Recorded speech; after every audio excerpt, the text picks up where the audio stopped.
Paham nggih? Iya, Pak. Jadi untuk jurnal yang DOI-nya sudah diaktifkan, untuk mengentry datanya, salah satu caranya adalah mengcopy DOI. Ya, ini baru kita save. Pastikan semuanya sudah terisi ya. Kalau belum, dilengkapi. Bisa jadi halamannya belum lengkap, dilengkapi. Kalau ini sudah lengkap, tinggal kita save. Itu cara mengunduh atau memasukkan metadata dengan mengcopy DOI kemudian di lookup. Cara yang lain, tapi sudah disampaikan oleh materi sebelumnya. Cara yang lain adalah dengan menggunakan Mendeley importer. Ya, dari importer kita masuk ke artikel kedua misal ya. Artikel ini kita unduh menggunakan importer. Seperti ini. Ya.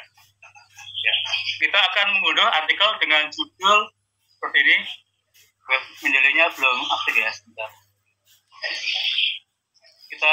Kita pin dulu. Ya. Kita klik ini dulu. Ya, masih loading. Ya. Ya, ini. Silakan Bapak Ibu pastikan ini adalah yang jurnal artikel ya.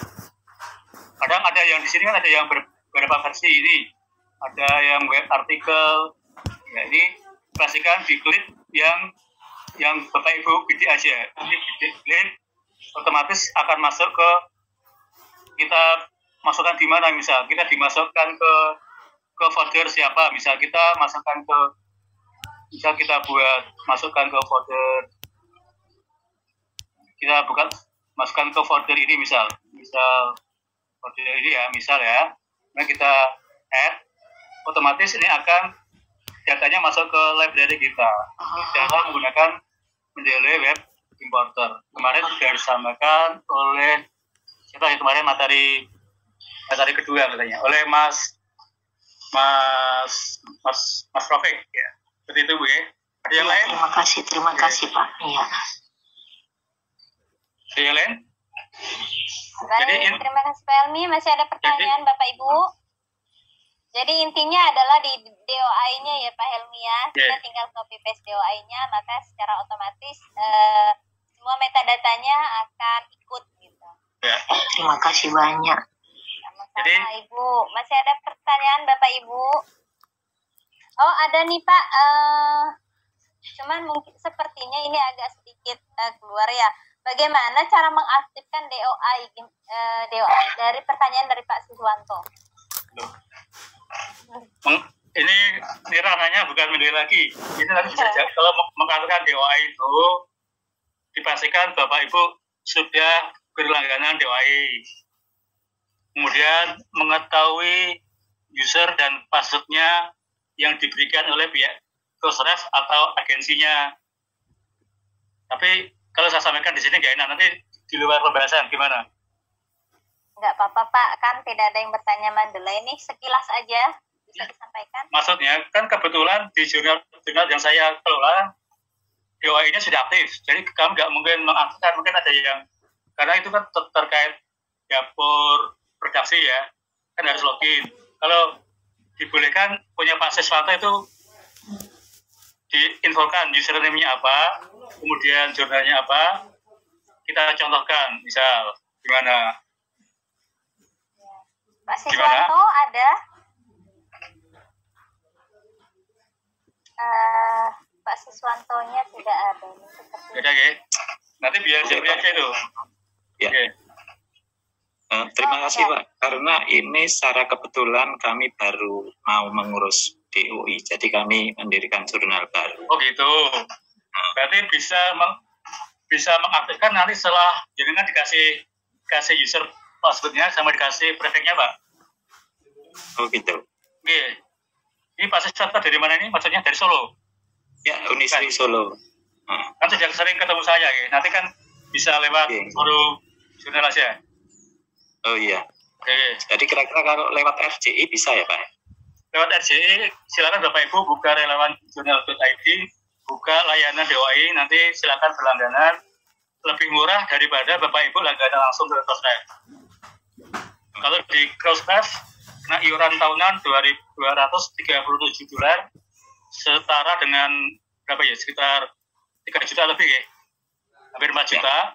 Kalau Bapak Ibu lewat RCI, biaya iurannya cuma 500.000, selebihnya biaya per artikel. Jadi Per tahun. Per tahun lebih hemat, lebih hemat $237 lebih.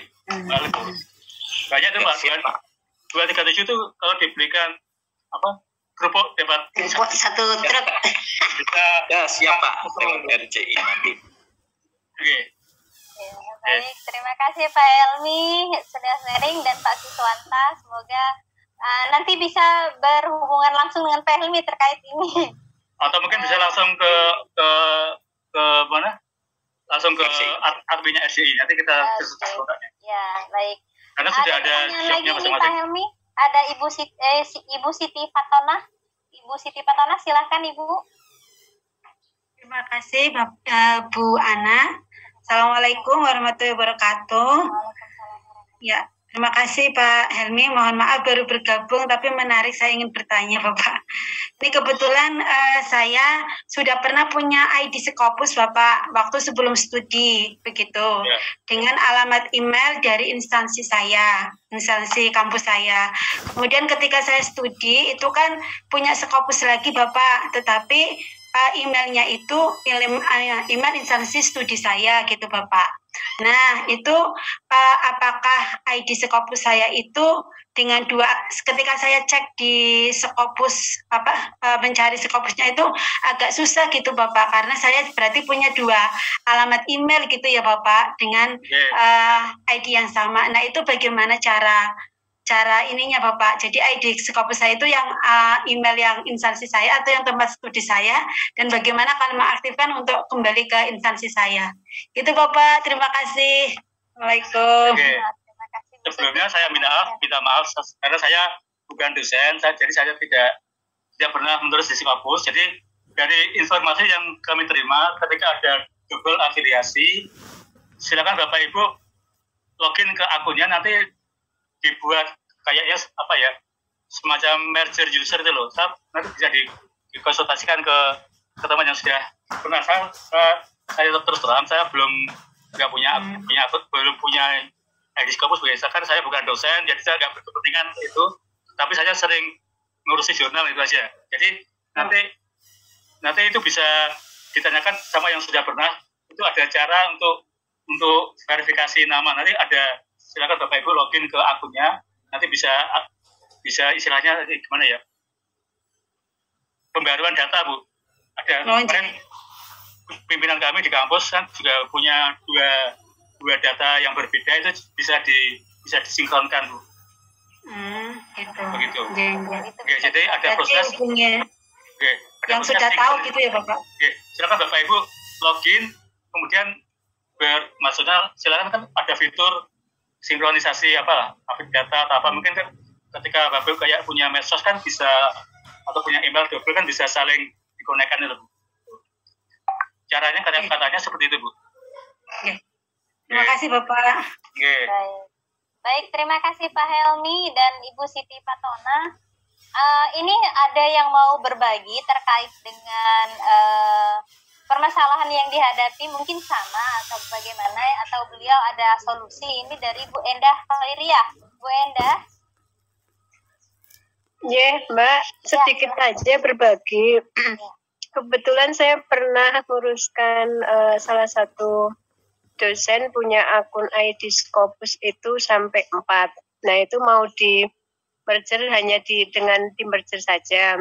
Kemudian untuk Mbak yang tadi bertanya tadi, kalau boleh sharing dari pengalaman, Bapak, kemarin saya mau nguruskan ke GP salah satu dosen itu sebaiknya cantumkan ID di artikel itu adalah afiliasinya termasuk yang Mbak instansinya. Jadi tidak hanya di instansi pada saat mereka pada saat studi, tetapi afiliasi asli kita tempat asal silakan dimasukkan. Lah ini kebetulan kemarin itu ada salah satu dosen yang mau ke GB karena artikelnya tidak publishnya pada saat dia sebagai mahasiswa pada saat studi di Jepang itu tidak mencantumkan inisialnya dari Universitas Gadjah Mada, sehingga itu tidak bisa digunakan sebagai syarat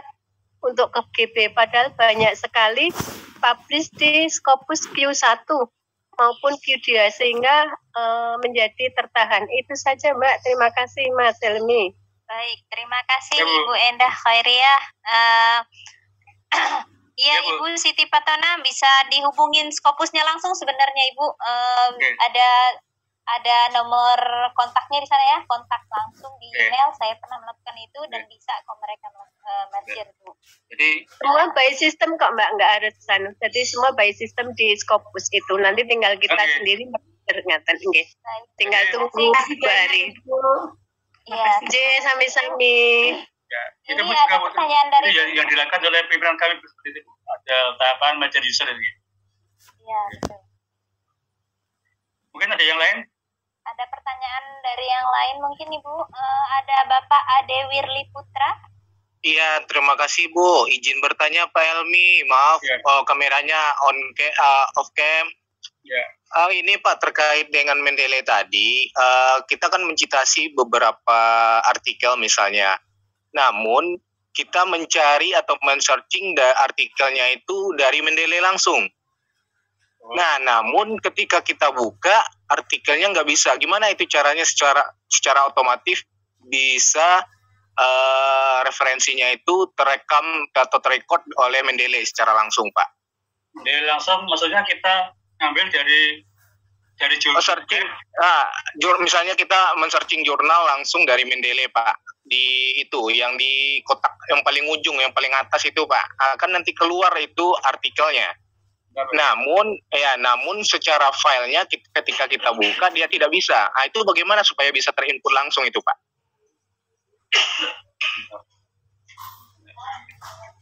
Ya di kolom searching itu, Pak, di kolom searching atas. Ini ya? Iya. Ya, misalnya Ya, ini Pak Ustaz Bermati. Kalau kita masuk kolom searching ini, pada hakikatnya adalah library kita sendiri, Pak. Library kita sendiri.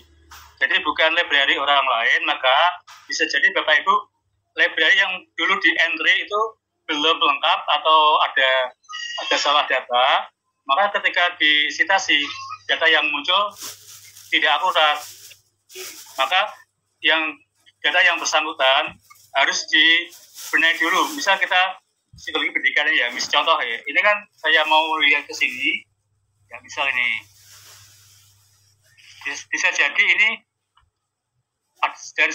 dari segi data ada kesalahan, maka ketika kita citasi nanti juga salah juga, maka dipastikan data yang sudah ada di sini Bapak Ibu pastikan benar. Misal ini ya ini ada referensi yang salah data nih. Ini kan ada nama ini tapi tidak ada judulnya.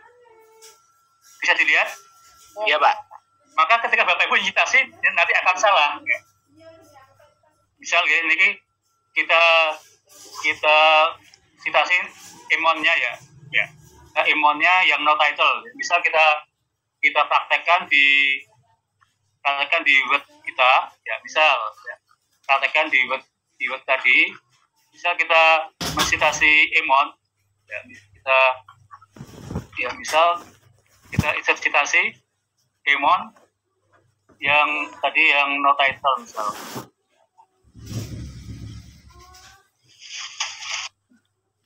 Jadi ya, misal kita mencitasi ini. Ketika Bapak Ibu mencitasi dari data yang salah, maka outputnya akan salah. Ya contoh ya. Ini emonnya sudah benar, tapi yang di database-nya tidak benar, maka yang muncul juga tidak benar. Bisa dilihat mana sih? Emon. Ya. Ini emon. Ya, emon bla bla bla bla, tetapi tidak ada judulnya. Oke, ada nama sekian ini tapi tidak ada judulnya. Jadi berarti ini ada kesalahan pengentrian data, maka harus dipastikan Bapak Ibu ketika ini seperti ini ada null title, berarti ini ada kesalahan, maka dipastikan Bapak Ibu dalam mengentri data harus sudah benar. Bisa jadi ketika Bapak Ibu mengunduh metadata dari internet itu bisa jadi datanya tidak lengkap. Ya, kita contohkan ya. Boleh kita contohkan. Bisa kita mengunduh dari sini ya, misal dari Google Book ya, atau dari Google Scholar. Ya, silakan. Ya. Scholar. Tutup. Nah, kemudian kita cari Lebih baik terus buka. yang tadi ya. Oh iya, karena setengah mati. Nah, kita ada ya.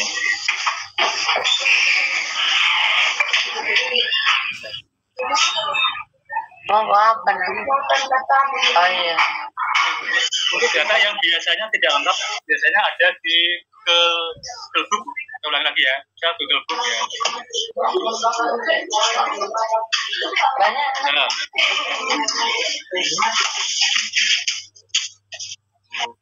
Jadi intinya data yang kita searching yang di ujung tadi Pak, berarti semuanya itu ada di dalam file kita berarti sebenarnya ya? ya ada. Maka ketika kita searching, itu hakikatnya sudah ada di library kita, Pak. Jadi, namun mungkin filenya ada terdelete atau gimana, itu yang menyebabkan terjadinya korup atau tidak bisanya terbuka file tersebut ya? Ya, jadi di sini ada yang kurang, ada yang isinya belum lengkap. Mungkin di judulnya belum diisi, atau di autornya belum diisi, Pak. Tapi kalau saya lihat ini Pak, kebetulan kan saya lagi buka ini Mendeley juga. Kalau dilihat dari detailnya, ya ini udah lengkap semua, udah ada doi, udah ada judul dan segala macamnya. Namun setelah saya sinkronkan di doi-nya, di searching doi-nya, dia tidak ketemu atau lockup file katanya kan? Nah, ini coba bisa diinformasikan DOI-nya, Pak. Kalau DOI, Pak, DOI-nya 10.10.16. Ditulis, Pak. Ditulis di chat, Pak. Ditulis di aja. Kita browsing. Ditulis di chat grup. Di chat. Oke. Kita deteksi.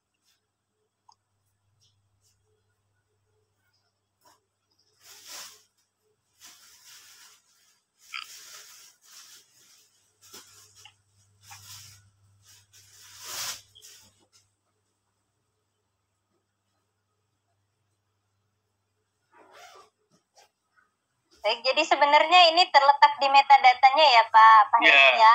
Intinya ketika metadatanya tidak lengkap, maka hasilnya tidak lengkap. Itu bisa jadi itu ada editor salah, autor salah memasukkan DOI orang lain, bukan yang bersangkutan, atau DOI-nya belum aktif. Ya, kita coba ya. Kita simulasikan, Pak ya. Baik, Pak. Simulasi ke tempat saya ya. Ya, ini bisa dilihat. Kita masuk add manually, kita masukkan ke pilih jurnal, kemudian kita masukkan ke DOI, ya, kemudian kita klik lookup, ya, aktif Pak. Ini DOI-nya dengan judul studi assumption. Bisa jadi di tempat Bapak kalau judulnya bukan ini, berarti iya judulnya pas, udah benar Pak. Benar ya?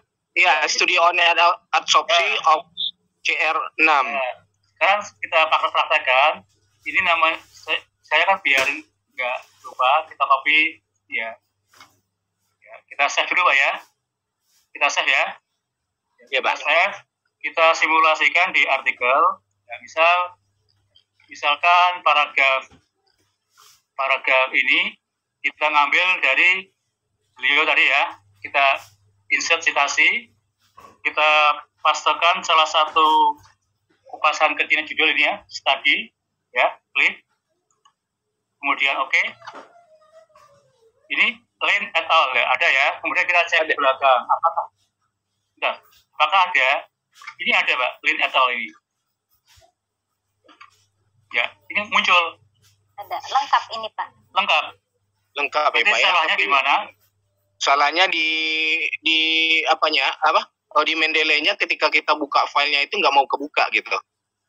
Maksudnya PDF-nya maksudnya. nggak kebuka. Iya, PDF-nya nggak Oh kebuka. gitu.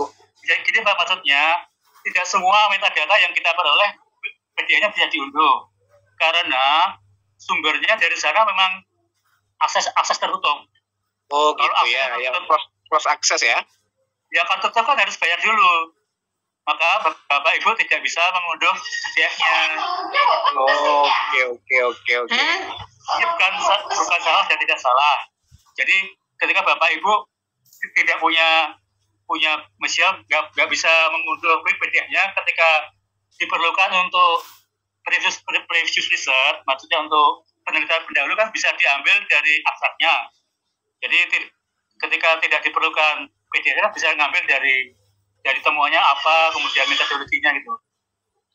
Kalau memang diperlukan untuk mau maju ujian promotor ya kan, ketika bisa sih kan promotornya minta bukti PDF-nya ya Bapak Ibu harus beli. Iya. Ya.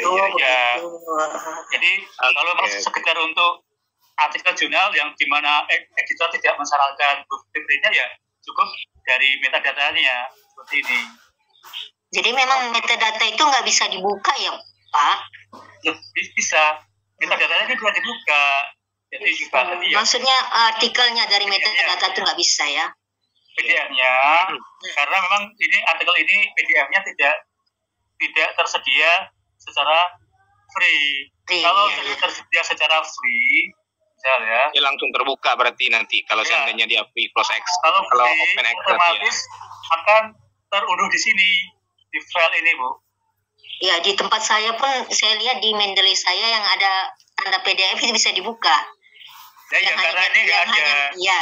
Yang hanya Karena metadata itu nggak bisa dibuka, ya betul. Karena ini kosong, otomatis nggak ada isinya. Iya. Kalau di jurnal-jurnal nasional yang kebanyakan gratis, ketika Bapak Ibu klik DOI-nya, kemudian kita klik lookup ini, PDF-nya otomatis akan terbawa. Oh, ya. Karena kan beda kebijakan gratis dan tidak gratis. Iya. Jadi bukan karena salah data enggak, karena kebijakan bisa diunduh dan tidak diunduh dulu. Oke, terima kasih penjelasannya Pak Helmi. Iya. Gitu. Karena untuk di jurnal-jurnal seperti ini kan biasanya memang berbayar Pak. Iya betul Pak ya. Ya, jadi nggak bisa kita serta-merta ini ada PDF-nya karena memang akses terbatas. Iya terbatas. Begitu juga ya Pak terhadap nanti kita menggunakan citasi menggunakan e-book yang berbayar gitu ya. E-booknya misalnya kalau mau mendapatkan e-booknya misalnya sekian 10.000 gitu kan. Ya, ternyata kita membacakan dari sinopsisnya aja. Namun ketika kita citasi kita masukkan melalui web importer, kemudian mau kita buka nggak bisa, berarti seperti itu juga ya mekanismenya ya Pak ya? Ya, berarti PDF-nya nggak ada, tapi metadatanya ada, kan lengkap. Iya, benar-benar. Kan ini buktinya sudah bisa masuk ke sini. Ya, ini secara sah, tergantung kebijakan dari promotornya menghendaki bukti printout atau enggak. Kalau tidak ada bukti PDF-nya ya silakan harus ngalai beli. Kalau enggak ya kalau cukup. Supaya selamat nggak usah cari PDF yang beli aja, cari artikel yang banyak ya Pak Helmi kan banyak, kita kan bisa pakai Mendeley Web Importer, bisa ngobok-ngobok Scopus Pak. Sebenarnya ada aplikasi untuk membuka itu. Ya itu ada cara ilegal juga Pak. Ya itu kan legal, kita cari yang open access kan banyak Pak di Scopus. Iya, maksudnya gini. Untuk artikel ini kan tidak open access. Iya. Alternatifnya tadi pertama beli ya. Alternatif pertama beli, alternatif kedua mencari artikel yang relevan. Banyak cara Pak sebenarnya membukanya itu, pandai-pandai. Bahkan kalau dari Skihub itu dia memberikan removing berries gitu. Jadi kalau kita bicara di forum gini kan nggak boleh bicara yang jelas. Benar. Sudah rahasia umum tapi bisa digunakan. Maksudnya untuk cara yang formal, cara pertama ya tadi beli. Cara kedua, cari alternatif artikel yang relevan, yang mirip-mirip, yang bisa jadikan rujukan. Iya. Dan itu Tapi banyak ya. memang hari ini saya memang saya hampir 60 usia saya. Jadi saya kan yang begini-begini kan masih baru gitu ya. Masa saya bekerja awal-awal tahun 92 itu kan masih tidak ada seperti ini. Jadi saya masih meraba gitu. Tapi hari ini saya mendapat pencerahan yang luar biasa. Terima kasih banyak kepada Bapak. Ini Bapak Ibu yang sudah usianya sudah di atas 60 mungkin bisa dibantu putranya. Ya, mahasiswanya Saya belajar sendiri, Pak. pakai asisten pun. Iya, anak saya yang tapi karena anak saya pun saya di Medan, anak saya di Bogor. Sekali-sekali saya tanya. Tapi saya belajar mandiri, alhamdulillah. Masih juga banyak yang muda juga nggak tahu, saya sudah tahu, insya Allah. Terima kasih banyak. Jadi kesimpulannya gini, closing tentang untuk APA versi 7, bahwasanya tuh sebagian besar untuk style itu akan bersifat dinamis. Setiap saat itu ada update-nya, maka kita perlu mengikutinya. Kemudian yang kedua, bisa jadi di Mendeley itu kan bersifat umum, semuanya akan muncul ya. Tahun, kota, tetap kalau Bapak Ibu tidak memahami aturan yang sudah digariskan, nanti bisa jadi ada salah input. Bisa jadi kan kita harus mengetahui mana harus diisi, mana dan tidak. Maka perlu Bapak Ibu membuka web resminya dari APA. Tadi kan saya infokan APA style warga tadi. Jadi Bapak Ibu silakan dibaca. Karena di APA itu tidak hanya membahas tentang sitasi, juga membahas tentang tabel. Bapak Ibu bagaimana buat tabel menurut APA. Kalau di versi sebelumnya, judul tabel itu dibuat satu garis. Ya. Tabel 1, bla bla bla bla. Sekarang yang untuk APA sekarang dibuat 2 garis. Tabel 1, enter, judul tabel ditulis italic. Jadi semua itu ada tata aturannya, yang itu mungkin perlu kita pelajari pelan-pelan. Jadi maaf Pak, boleh diulang lagi tadi webnya apanya? Oke, sebentar. Webnya apa untuk belajar lebih detail? Silakan Bapak Ibu. Ini dulu ya. Ya. Saya kopikan. Ini APA. Oke, sebentar ya. Ini yang lebih lengkap. Saya copy di chat ya. Chat ya, iya. Boleh Pak. Chatnya mana ya? Agak kelihatan. Ini ya. Ya, ini APA. Di sini tuh mengatur tidak hanya nanti kan ada membahas bagaimana membuat format paper dan membuat bagaimana tabel. Silakan Bapak Ibu explore sendiri. Jadi kita di sini sama-sama belajar, ya sama-sama saling mengisi. Jadi tidak ada yang lebih pintar semuanya, cuma beda waktu aja, beda tahu duluan. Bapak Ibu mungkin tahunya hari ini, saya tahunya tadi malam gitu aja. Oke. Ini yang bisa dibuka. Kemudian ini yang halaman depannya ini. Kemudian saya tuliskan lagi. Kok ya sebentar ya, sudah muncul belum? Okay. Ikuti chat dulu Pak. Oh ya, ini sudah saya berikan dulu ya. Oke. Sudah muncul Bapak Ibu? Ya sudah. Ya, ini silakan Bapak Ibu baca sendiri detail APA 7. Nanti dengan